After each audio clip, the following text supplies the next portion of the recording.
오랜만입니다. 여기는 전주역 건너편에 있는 제 화실이고, 그동안 정비하느라고 시간이 좀 많이 걸렸어요. 그래서 여기서 이제 앞으로 이제 밀린 그림도 좀 이제 시작할 거고, 저한테 돈을 먼저 지불하고 아직 그림을 못 받으신 분들 너무 죄송하고요. 좀 속도를 내서 해보겠습니다. 여기가 이제 화장실, 그 다음에 탕비실이 있고,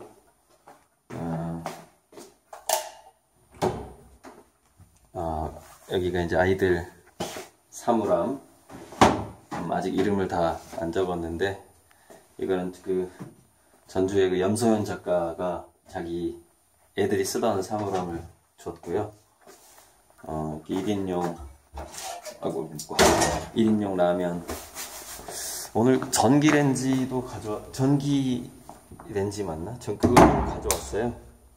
그래서 이제 여기 화실에 설치를 하고, 저 혼자 이제 라면을 끓여 먹을 수 있게끔. 화장실도 깔끔하죠? 우리 애기 변기. 여기 1층이 이불방인데 이불도 사놨어요. 그리고 이제 이거는 앞으로 이제 제가 그리게 될 100호짜리 새, 여기서부터 여기까지가 한 300만원어치 됩니다. 이게 캔버스만.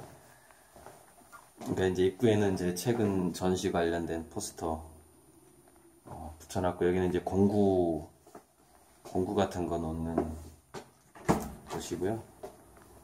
여기가 이제 입구인데, 입구에 예전에 그 전시 현수막을 이렇게 쭉 입구에 걸어놨고, 이 공간의 별명이 크크입니다. 창조화력발전소, 크리에이티브 코리아의 약자입니다.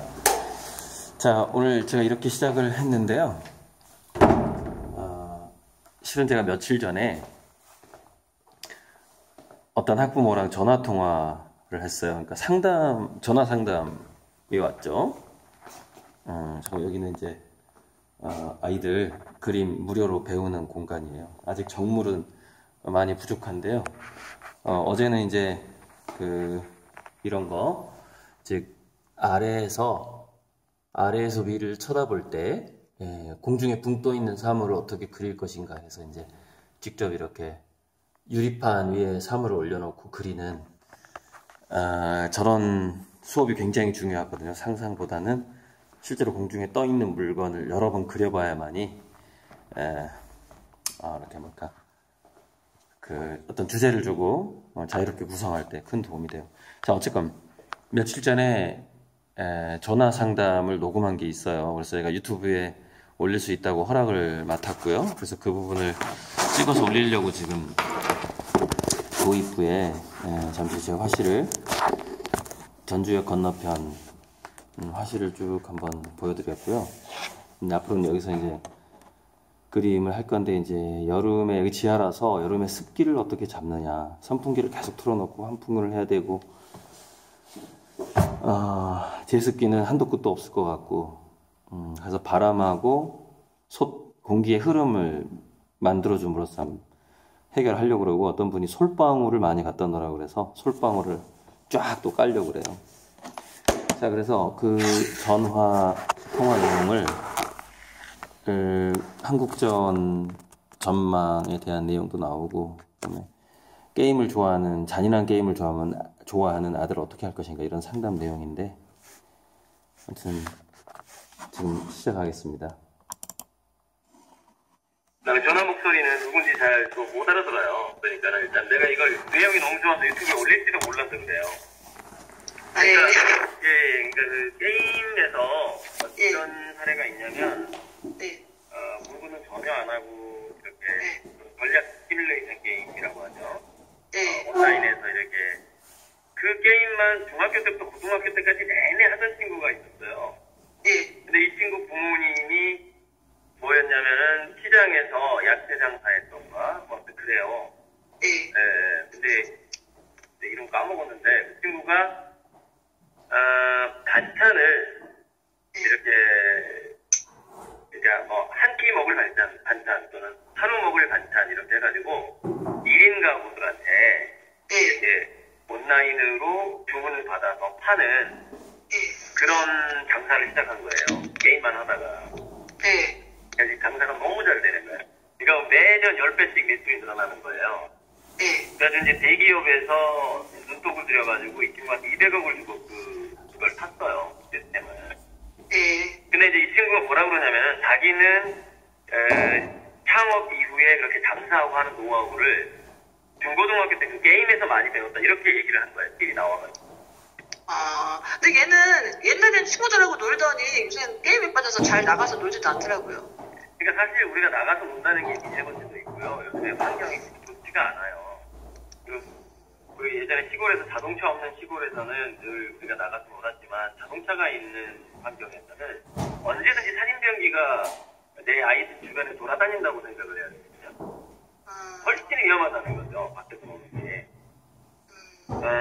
그래서 아이들이 예전에 우리가 뒷동산에서 전쟁놀이 할 때 느꼈던 뭐랄까 서로 팀을 짜고 전략을 짜고 서로에게 책임을 묻고 책임을 분산시키고 뭐 이런 경험들을 못하게 된 거예요. 요즘 애들이.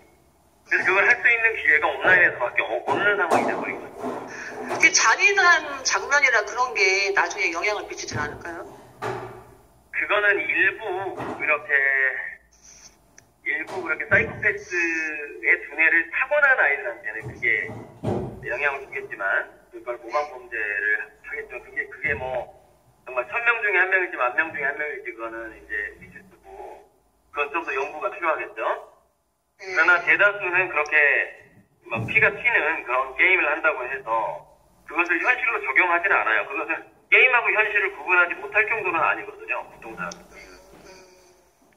거기서 중요한 것은 뭐냐면은 팀을 구성하고 전투에서 이기는 경험을 하고 어떻게 작전을 바꿔보고 그리고 자기가 팀에서 인정받고 하는 게 더 중요한 문제라는 거죠. 그 게임의 잔인성이 중요한 것이 아니라 왜냐면 요즘 아이들이 그거를 경험하지 못하는 것이고 그다음에 우리가 예를 들어서 전쟁 영웅에 대한 책을 읽는다고 쳤을 때 그 책을 통해서 경험할 수 없는 것들이 실질적인 온라인 게임에서 경험할 수 있는 그 전략기획 능력을 키울 수 있는 협업 능력이나 그런 것들이 훨씬 풍부하다고 봐요. 저는 10배에서 100배 정도 풍부하다고 봐요. 좋은 책을 읽는 것보다. 그만큼 그 게임이 우리 아이들에게 그 결핍된 것을 보상해주는 것이 충분히 있다라는 거죠. 그럼 근데 거기서 부모와 자식이 갈등이 개입이 됐을 때 둘 다 잃어버린다는 경고를 제가 다 하는 거예요. 무슨 얘기냐면 부모 자식 관계가 망가지는 거 하나를 잃어버리고 또 하나는 뭐냐면 이 아이는 자기의 두뇌를 풀가동해서 그 게임에 몰입하는 체험을 못하게 돼요. 왜냐하면 늘 죄책감을 갖게 되고 숨어서 하게 됩니다. 그래서 얘는 두뇌도 발달시키지 못하고 부모 자식 관계도 나빠지는 그 두 가지 악순환에 빠져버리는 거예요. 아니, 그러더라도 이번에 그래서요, 얘가 너무 막 울었어요. 이게 18세가, 저는 18세인 줄 알고 안 사주려고 했었거든요. 근데 이게 오늘 바뀌었더라고, 15세로요. 그래서 어떻게 결정적으로 타결을 봐서 이렇게 된 건데, 그래도 걱정이 되더라고요. 약간. 그러니까 그런 걱정하는 거는 뭐, 아주 평범한 모든 엄마들이 하는 걱정이고, 그러나 이제 제 유튜브 강의를 듣고 이제 제 유튜브 구독자라면은, 평범한 아줌마들이 하는 것처럼 걱정을 해버리면 안 되는 거죠. 그러면은 평범한 실업자가 많아지는 시대에 그 자식은 자연스럽게 실업자가 될 수밖에 없는 거죠.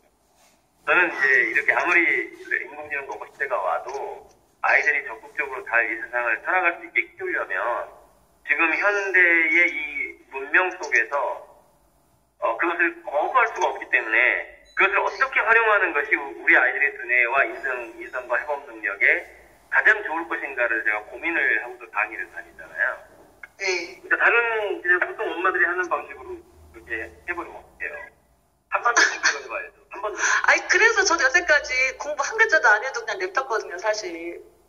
그러니까 그거는 중2 때까지 냅둬도 되고, 그리고 공부가 체질이고, 공부로 출세할 수 있는 그 퍼센트가 DNA로 봤을 때 50%라고 쳤을 때 네.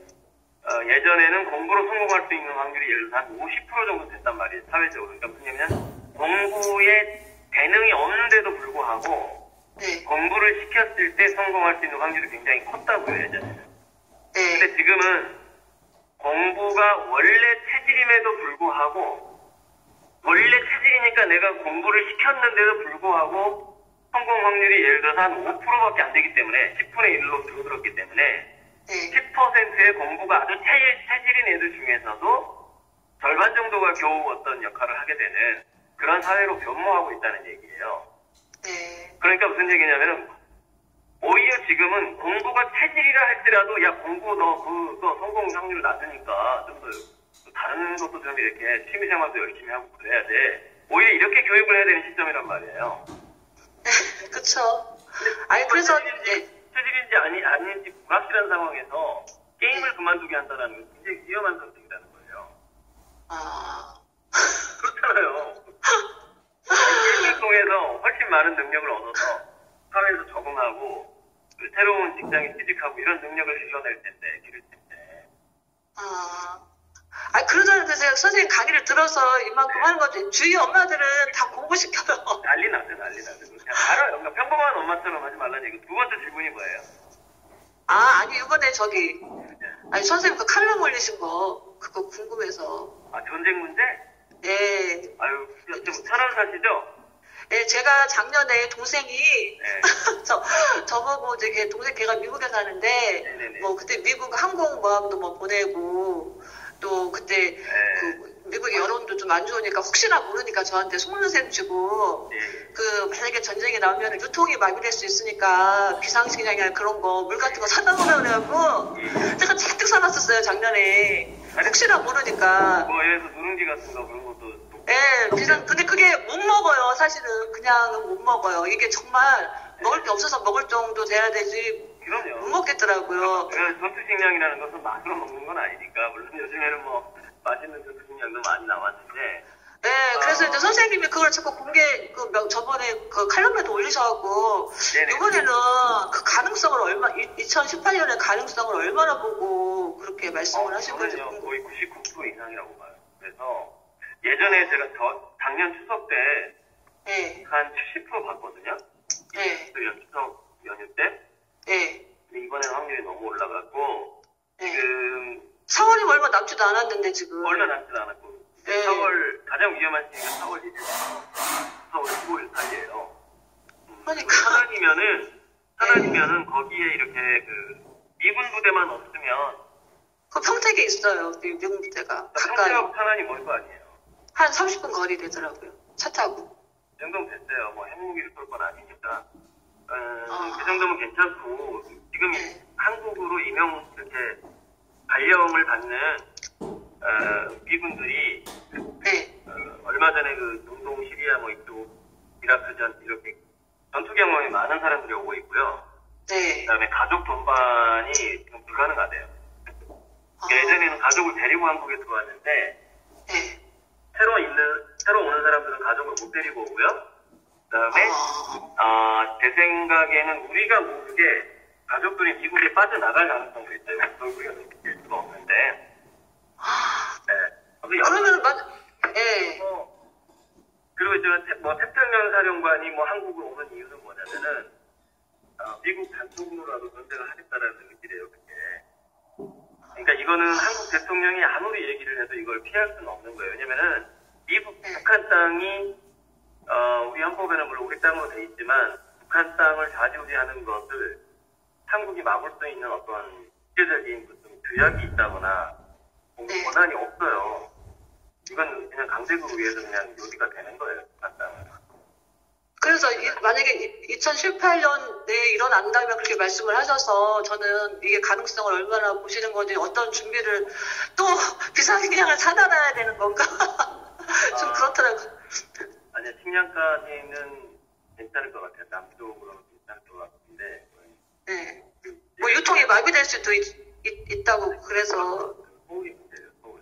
서울이 문제고 그쪽은 농지가 많고 주변에 농협들도 가깝고 이렇게 그렇잖아요. 그러니까 상관은 없는데 네. 대도시까지 공급될 만한 식량이 떨어질 수 있고, 네. 또 제일 무서운 건 뭐냐면 혹시 산적인 테러가 일어날 수 있다는 거예요. 이거는 뭐, 그러니까 무슨 얘기냐면 자기들은 산적인 예방주사를 맞고 산적인을 퍼뜨린 상태에서 내려올 수가 있다는 거죠. 북한이. 그건 너무 위험한 거 아닌가? 그런데 이제 그게 천안까지는 미치지 못할 거라고 저는 생각을 하고 있고요. 그러니까 지금 뭐 이런 저런 썰이에요. 다 이거 뭐냐면 다 퍼센트가 100%가 아니라 네. 있느냐 안 하느냐 그리고 저는 계속 주시하고 있어요. 여러 가지 이야기들을 보고 있고. 근데 천안에 사시면서 그렇게 너무 무서워할 필요는 없다는 생각이 들거든요. 아, 그래요? 네네. 아니, 뭐 어쨌든 전쟁이라는 건 서로한테 너무나 막대한 피해라서 그래서 이제 제가 칼럼에 썼지만 네. 그래서 분쟁 지역에서 굉장히 많이 희생당하는 애들이 어린이들이에요. 네.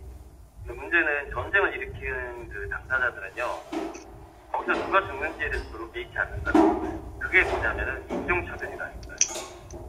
한국 사람 죽는 거에 대해서 신경 안 쓴다고요. 그냥 자국의 이익이라든가 국제 경제적인 거 이런 걸 신경 쓴다라고 저는 그렇게 본다는 거예요. 트럼프하고 미국의 매파를. 그러니까 근데 또 트럼프를 그렇게 안 보는 사람들도 있더라고요. 이게 저번에도 뭐냐면 트럼프의 그 트윗 발언이죠. 트윗. 네. 저는 트럼프의 트윗 발언들을 보거든요. 그 말투 저변에 깔려있는 이 사람들의 의식들이 느껴지거든요. 근데 인종차별주의자 맞아요. 아, 그래요? 그러니까 화이트 백인들이 선택받은 민족이고 네.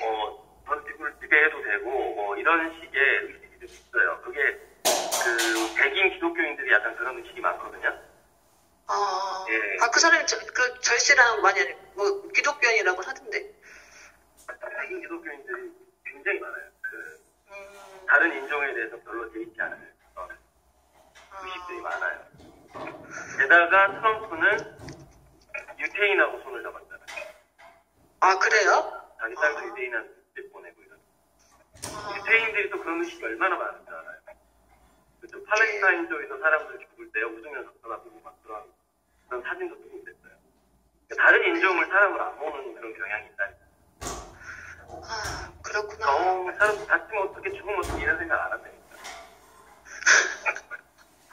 아, 근데 저기 또 한 가지 더 여쭤볼게요. 너무 길죠? 앞으로 만약에 지진 이제 시작이라고 말씀하셨는데, 그럼 우리나라 같은 경우는 저쪽 그 밑에 남해안, 동해안 쪽으로 원자력이 엄청 많은데, 이게 원자력 한번 폭발하면 완전 300년 동안 아예 사람이 살 수 없다고 그러더라고요. 그때 그런 가능성, 그럼 우리나라가 완전히 패망하는 거 아닌가요? 구분이? 저는 이제 믿어야 되는데 원자력 발전소는 그냥 가닥에 원래부터 이어진다. 이걸 이제 믿고 싶고요. 저는 믿어서. 네. 믿어야죠. 그 다음에 무엇보다도 지진하고 쓰나미 피해가 저는 더 걱정이 돼요. 해운대 영화 보셨죠? 네. 저는 쓰나미가 더 걱정이에요. 원자력 발전소보다. 원자력 발전소는 최악의 경우고. 아, 그래요? 네, 그래서 제가 뭐 아는 사람한테는 해발 100m 이상으로 부산에 어쩔 수 없이 살아야 된다면 해발 100m에서 150m 쪽에 뭐 거주지 못하는 건지 아니면 그런 거 좀 이렇게 얘기하고 있어요. 아, 어둡네요. 이걸 전 세계적으로 그러니까 우리나라 전체 언론에 퍼뜨릴 수는 없어요. 그러면은 문제가 심각해질 수 있다. 우리끼리 알고 또 유튜브 구독자나 뭐 좀 듣고 그러는 거죠. 이게 좀 올라갈 수도 있거든요. 네, 제가 요즘에 하도 안 올리고 하니까 사람들이 좀 듣고서 어차피 제 유튜브 듣는 사람 몇백 명밖에 안 되잖아요. 네. 마지막으로 하나만 드릴게요. 그럼. 네. 그러면은 제가 옛날에 그 심판하는 이야기 봤는데 네네. 거기서 지구에 있는 사람들은 약간 그 영적으로 수준이 떨어진 사람들이라고 그러더라고요. 그거에 대해서 그냥 개인적으로 어떻게 생각하시나 궁금해요. 우리가 뭐 우리 수준에서 너무 이상한 일들이 지구상에는 좀 너무 이상한 일들이 많이 일어나서 저도 그런 생각을 해보긴 했거든요. 뭐 우리 수준 밖에 수준은 우리가 할 수가 없기 때문에 그거를 말할 수는 없겠지만, 저도 뭐 예전에 뭐 그런 신비주의 책 읽어보면, 지구 문명의 어떤 그 정도가 20점대밖에 안 된다고 그러더라고요.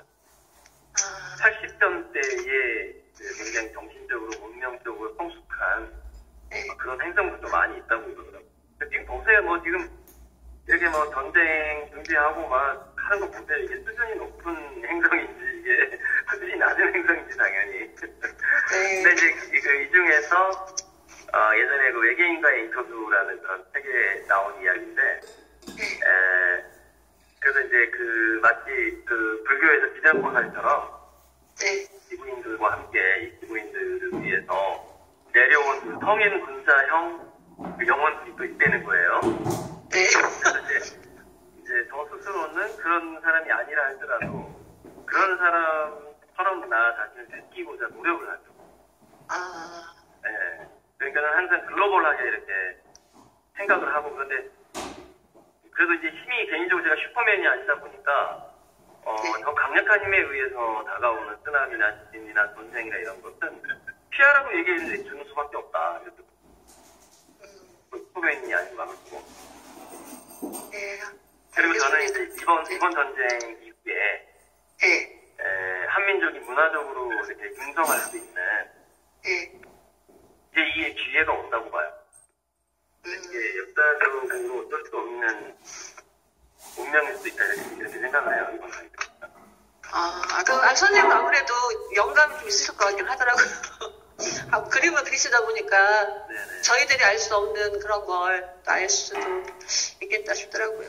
그러니까 이건 거예요. 아니면 좋고 그게 맞아서 내가 데뷔했으면 정말 다행인 거고요.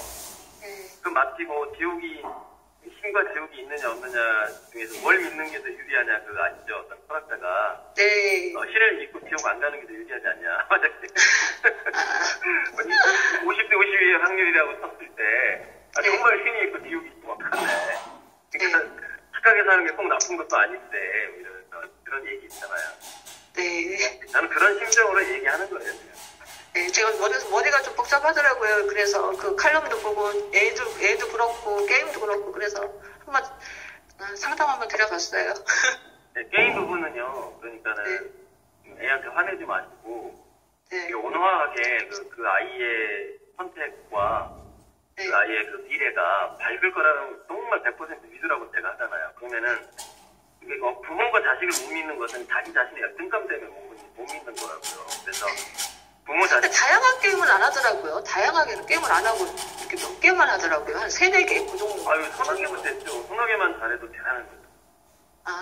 이게 약간씩 유형이 다를 거 아니에요. 근데 그 서너 개 게임을 얘가 굉장히 그 나이 때 뭐 초등학교, 고학년에서 중학교 때 아주 잘한다면은 그거는 그 아이의 두뇌 발달에 굉장히 도움이 된다고. 알겠습니다. 제가 다시 한번 또. 무슨 얘기냐면 공부를 통해서 발달하는 속도보다 훨씬 빠를 거라는 거예요. 두뇌 엔진을 만든다는 차원으로 봤을 때.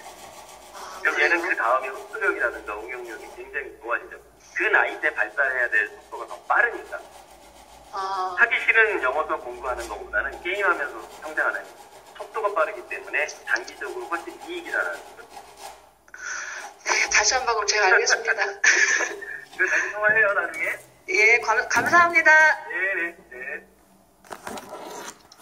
네, 이렇게 통화가 거의 20분 정도 통화를 했거든요. 이쪽에 제가 이쪽에 안 보여드렸죠. 이쪽은 이제 학부모들이 손님들이 와서 이렇게 TV도 보고 이렇게 제가 이제 여기서 잘 때는 여기 소파에서 이렇게 이불 깔고 자고, 저쪽 소파는 그냥 그림 그리다가 이렇게 그림 그리다가 앉아서 이렇게 쉬는 그런 소파로 했고요. 아주 간단한 트위스트 운동기 뭐 이런 거 갖다 놨습니다. 이쪽 계단은 여러 가지 비품이나 저 끝에 이불을 보관하는 곳입니다. 나중에 이쪽에다가 좀 여기를 구멍을 뚫어서 습기를 좀 빨아내는 그런 시설을 하려고 합니다. 자, 이상입니다.